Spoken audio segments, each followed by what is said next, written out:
Tamad din ba kayo magtalbos ng kangkong? Same. Let me show you a different way of talbosin your kangkong. Ang unang-unang gagawin natin ay pagpapantayin natin yung stalks niya sa dulo.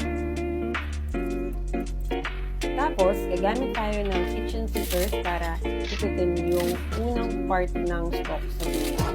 Ito kasi yung medyo makunat, kaya yung stalks na yan, pinatapon ko na. Tapos, kung titignan natin yung cross-section ng linupit natin na stalks, may makikita tayong mga mas manipis na stalks.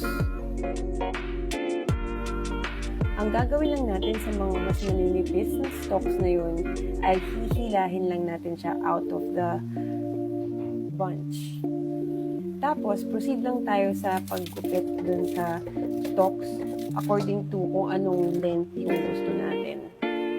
After that, hihilahin lang ulit natin yung mga mas manipis na stalks.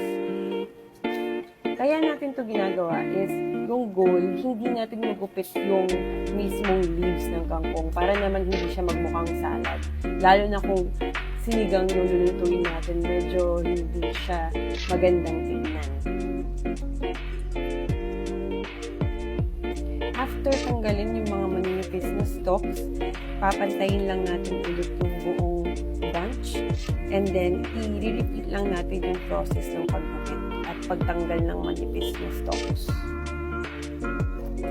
At this point, actually, nasa dulo na tayo ng bunch ng kangkong leaves natin. So, hindi ko na siya gugupitin ulit.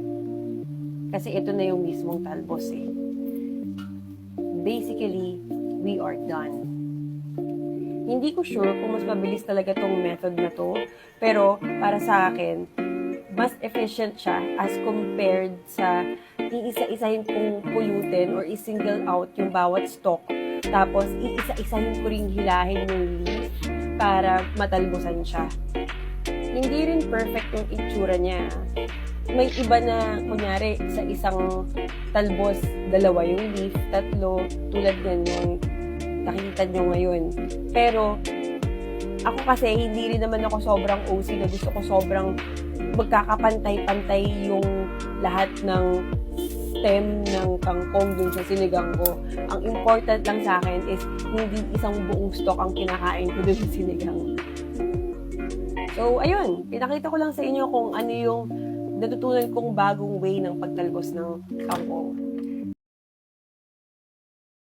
FYI lang.